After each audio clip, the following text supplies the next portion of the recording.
So I'm thinking about doing some trash garden tours starting today. This is my broken pot, and it's the most shaded pot. It's got some beans and a sweet potato that is not going to make new sweet potatoes in the way that I've planted it, but it'll make lots of vines. And an okra that's probably going to hate it in here, but I decided to try it anyway. And a bunch of spring stuff that didn't really come up in here, but now I've got a cucumber going. I'm starting to make some flowers. They're male flowers right now. You can see that there's a stem behind them. There's no ovary.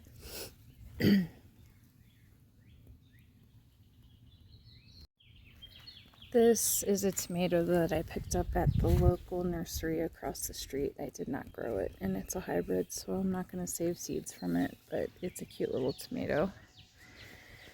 And zinnia, lemon balm, cilantro, mint. These marigolds are tiny. They just kind of grew in this mint bucket.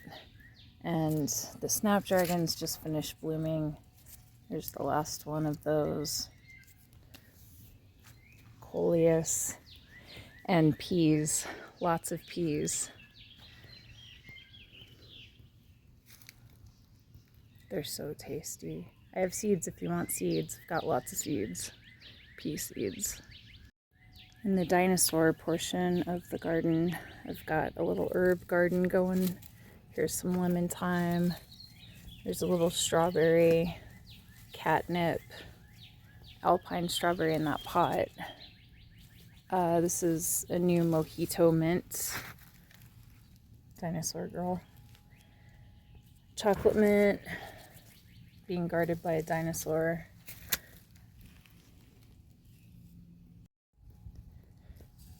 These are Japanese morning glories. So they have really cool shaped leaves. They're variegated. They're pretty. They're not blooming yet. Another cucumber.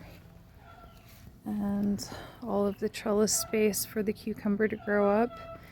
And down on this side, another Japanese morning glory, a couple of garlics, zinnia, sunflower, loofah. I hope this one grows. I've grown these 3 times and I haven't been able to get fruit off of them yet, so I keep trying new spots. My potting station. My potting soil, and a white tomasol beefsteak tomato, and these cool mottled basil.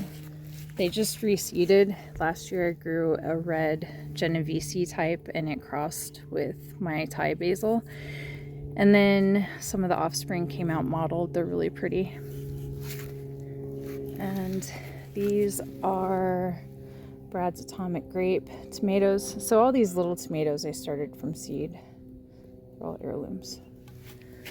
Some more cilantro, some Swiss chard, another Japanese morning glory, local prairie flower. Shit, I can't remember what this fucker's called, but it'll be really pretty and yellow when it blooms. It's a sunflower family flower. So you've seen all that, and then this is my arugula, and it just comes up on its own every year, and then I come out here and eat the spicy flowers. I don't know, I think this is a weed, but I'm letting it grow because it's pretty. Cilantro, it's bolting, but the seeds are delicious, so I let them. There's another mottled basil. It's so freaking pretty.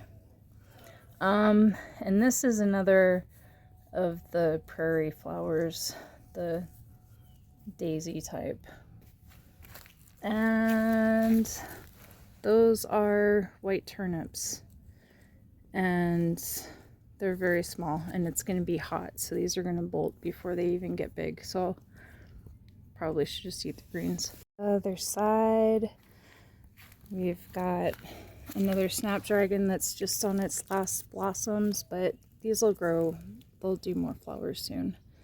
More cilantro, more basil. That's all Thai basil, and it's my favorite. So delicious. Smells yummy. passion vines. They came with the place, and I've been actively propagating them, and they take over the world.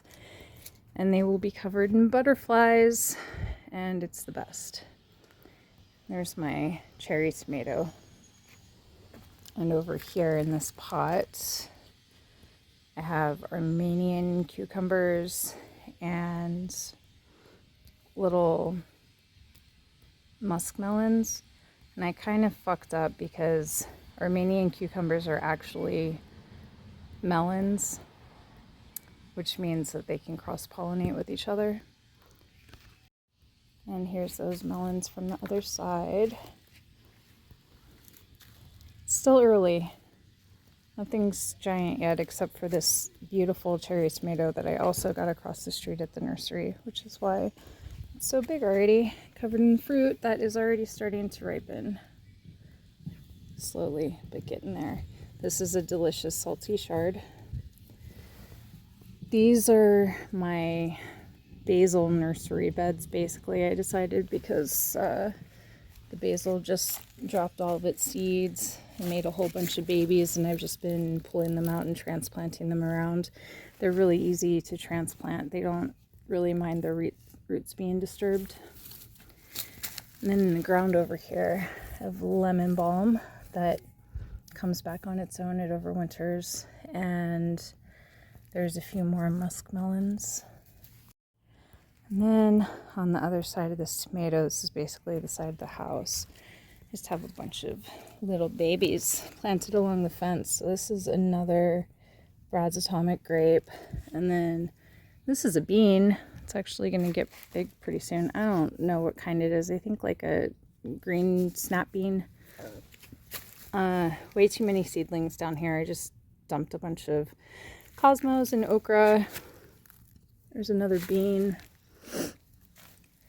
There's some chiles. Oh, there's a basil. There's more okra. There's another tomato. There's a zinnia. This isn't very fun yet because nothing's very big. Those are all way too close together. Lots of okra close to other things. Oh, and a couple of sunflowers. Oh, the slugs were really enjoying eating the sunflower seedlings. There's another one. Hopefully it gets some leaves before the slugs eat it. They think they're very tasty.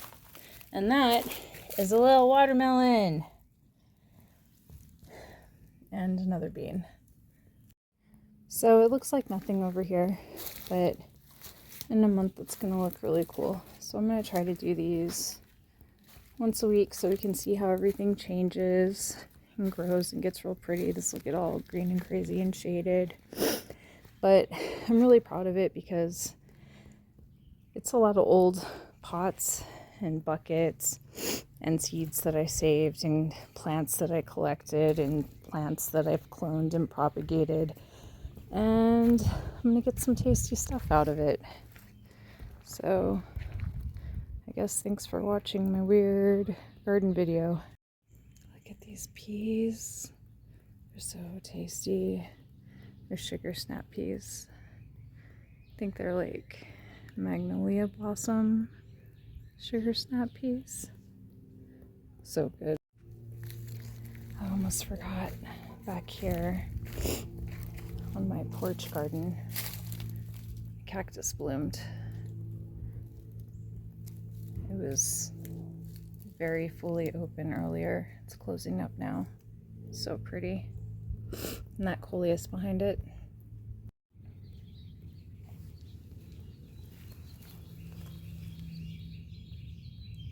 You want to say hi, garden cat? Meow.